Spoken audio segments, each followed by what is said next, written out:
حدیث صحیح رسول اکرم است. جناب پیغمبر صلی الله علیه و سلم فرمودند که لا تسوبوا الدهر، دنیا را خراب نکنید. یک نام خدا دنیا است. یک نام خدا چی به دست گفت؟ دنیا است. بعضی هم مستفیدار خدا رحمت کنه که با دعا میکردن که فلک زنتا. همین نام فلک، همین دنیا نام خدا بوده یک تاش. نامای خدا زیاد است. فقط همون 99 تاش لفظ حدیث اومده است. نباشه می خیلی گویم نام خدا زیاد است. یک نامش دهر بوده. دنیا حقارت نکنه گوی دنیا را که نام خدا است. شما حقارت نکنید دنیا را. بسیار انسان‌های دنیا را بی‌وفا، دنیا را لعنتی، دنیا این خیلی، دنیا نه خیلی عزیزا. 7 چیز باشه دنیا لعنتی میشه و یکمش حسد است. همین دنیا دا اگر حسد باشه همین دنیا برای ما جهنم میتوه. همین دنیا دا ناامیدی باشه در دنیا اون جهنم میتوه.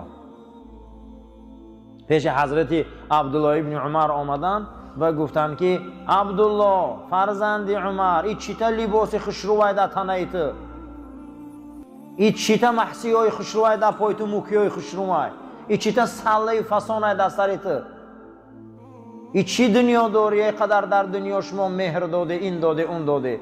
و حضرت میگه چهره همون مرد همین میگفت اگر نگاه میکرد گریبانش پوری چیرک، بدنش بدبو، لباساش خراشدگی و کندگی. و در جواب گفت تا این ریولوچه را زیدی من کردن، زیدی همون کمبغلی ریولوچه کنوخی، زیدی همون بی‌لباسی تا انقلاب کن، زیدی همون بدبویی تند انقلاب کن. تو چون میکنی من در چقدر شده؟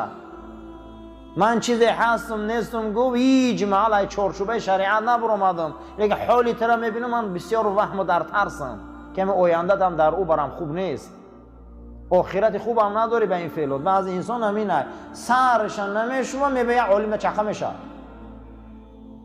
دهنش تازه کردن نمیتونه. یا علما را گفته ایسا گپی اویا او تا او کار کردن دندونکو تا سفید که تا در یک عالم علما چخه شدن یا لباس نو خریده پوش.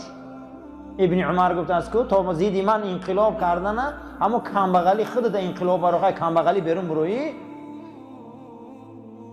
حتی پیش حضرت امام جعفر صادق میبیایند قسم میکنن که شما لباسای نو میخریم، مرکباتو نمیبینیم، اسباتو نمیبینیم، خوب دنیا را دوست داشته و تبسم میکنه.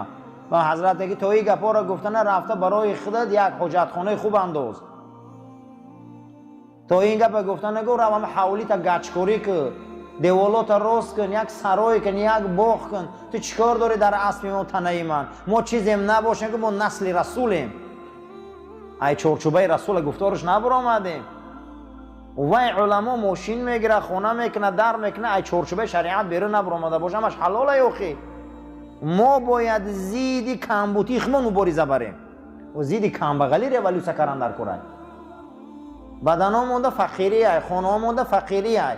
در خونه ما خونه حلال نداریم، دیوالی حلال نداریم، باغی به معنی نداریم، پیش خونهمون حتی خشروگی نداره، پیش خونهمون هم یک درخت سبز نداره. میخیزیم در یک آدم بزرگی در چخه میشیم و زیدی او هم مبارزه بریم. او خیلی دنیا خلاص خریم. یک دنیای به معنی میسازیم برای خودمون، یا دنیای کمبغلی میسازیم. این دنیای کمبغلی را به جای مبارزه بریم خلاص کنیم، فرزندامون، خاندانمون یک چیزی نقض بینن، این موندگی میخیزیم و در آدم بزرگی دیگه چخه میشیم. این نمیخیل دنیاداری ما در کار نیست که خودمون غوطه زدیم در درون یک دنیای به معنی، یک دنیای به معنی آدم دیگه چخه میشیم. چگونه که حضرت حافظ در دنیای نظمش میبیاره، در همین علم عروض میگن رنگ حافظ یگان انسان در علم عروض به یک وزن شعر نوشتگی نبوده است. یگان انسان با گفته است که کسی اگر خطا یافت در نعت حافظ، کسی که اگر خطای یافت در نعت و نقد و در همه ایجادیات حافظ که در کم چخل در گوهر که 7 پشتش دیوانه بودو، او دیوانه گفته 7 پشت دیوانه در نظم من شما خطاگی یافته نمیتونه. انسان ها میخیزن خطاگی یک بزرگ چخه میشوند، انسان ها میخیزن کاری یک بزرگ چخه میشوند. بین که گفته اگر کسی یافت در نظم من یک خطا در همین سیاره گفته اولادش دیوانه و نفهمیده یولی منه. امروز میخیزیم ما مثل در رسول چخه میشیم. اکثریت انسان ها یک دنیای به معنی دارن. جناب پیغمبر را طعنه میزنن که 9 تا زن گرفته، فقط زنگیری اومده. طعنه ها میزنه ولی فقط زنگیری اومده. میگم اسلام دین زنگیری است. نه آخی پیغمبر ما زنای گرفتگان که زناشون ای خودشون 15 و 18 تا 22 سال کلام بود. کدام آدم زنی ای خودش 22 سال کلام میگیره؟ کنی یک بار ببینید در اوج شکوه، در اوج شکوه جوانی 25 سالگیش مادر مون میگیره که یک روایت 15 سال، یک روایت 18 سال رسول اکرم کلونه. خطیچه مادر مون که ای شوهری پیشترش فرزند داره. ببین یک دویمش عادت عرب همین بود که هر کسی که اگر زن میگیریم او را یزنه میگفتن، همو قوم یزنه را بسیار حرمت میکرد، اسلام دمی اومد. یکم زنگیریش برای این بوده است. دنیای پیغمبر چخنش اگه زن بسیار گرفته و فقط کامپیرو را گرفته. همین کامپیروی که حضرت کلانن بود. حتی عایشه مادرمون در همین طبقات ابن سعد میبیاره که پیش ای رسول اکرم صلی الله علیه و سلم با دیگر نفر خواستگاری شدگی بودن. پیش ای جناب پیغمبر حضرت مادرمون با یک از دیگر خواستگاری شدگی بودن که در همونجا با او خواستگاری شدن، اونها از عایشه دست کشیدن و پیغمبر اکرم اسخال روی کرد. خیلی گمون نکنیم که پیغمبر خدا یک بار عایشه در دختریش اسخالی روی کردن. وای از اوگش به حضرت چکار کرد؟ روی کردن. این دنیای اون دنیا رو انی خیلی او فهمیدن. اما امروز مقصد دشمنان می نویسن اون پیامبر اومده فقط زن گرفته است. و نه آخی چه به این طرفش نمی نویسی؟ چه این کامپیرگیریاش نمی نویسی؟ چه این نازکیاش نمی نویسی؟ چه پیش از پیغمبر عایشه در فوتیه دیگه آدم دایر نمیگی؟ یک روز فرا میرسه در میان مسلمان ها که مسلمان ها این اسلامی که سرتاپا نعمت بزرگی های، این اسلام هم مانندی دو بلوجر نشان میتیم. یعنی دو بلوجر یعنی یک لباس جنگی بدست که همون پوستین می پوشیدی، درونش مثل خارهای مرغیلان داشته، بیرونش مثل خیرسی وحشی میتافتی. ای بیرون نگاهت میکردین میگفتین یگان خیرسی وحشی اومده است، هم پوستین قطعی. ای درون در داخل همون پوستین مثل خارهای مرغیلان از آهن بوده است که بدن تغم میداده. گو یک روز میشه که مسلمان ها اسلام هم خیلی نشان میتین. ای بیرون میبینن شان رنگ غولبار، این هم دهشت زده میترسن اسلام. ای درون یک اسلام دارن که نه مسلمانیشان معلومه نه خودشون غم داده است اسلامشون.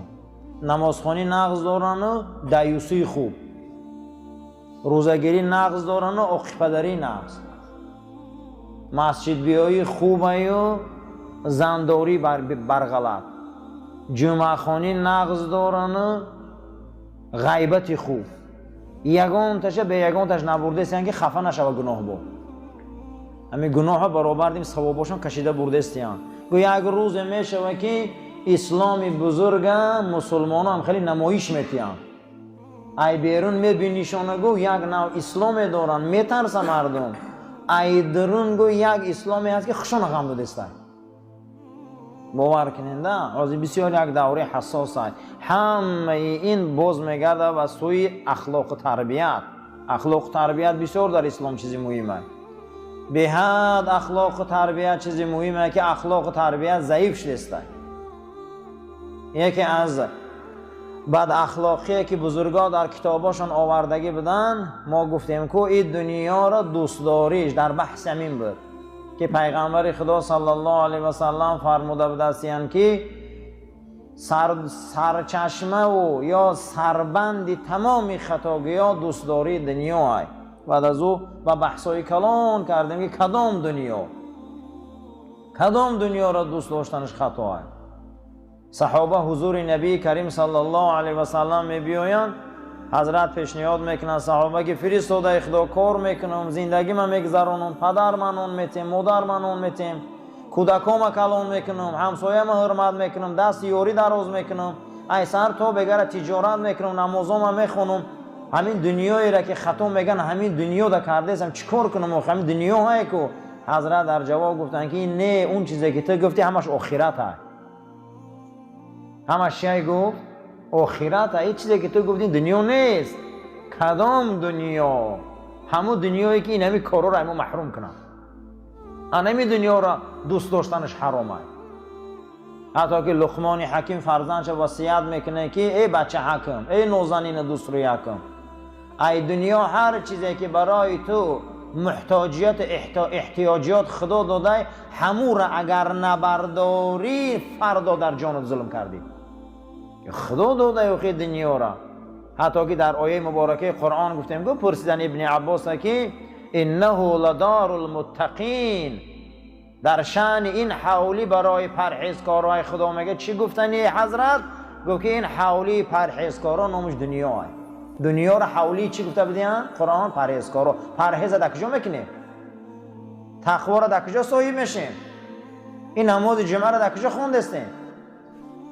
نماز شما در کجا خوندستین؟ در همین حولی دنیا های. گفت برای اهل تقوای دنیا یک حولی های. خیلی گمان نکنیم که دنیا لعنتی شده، دنیا جای به معنی است. نه، این دنیا را حضرت ابن عباس یه گونه تفسیر کرده بوده است. این خیلی دنیا را دوست داشتن در کاره که در اینجا تقوا یاد میگیری.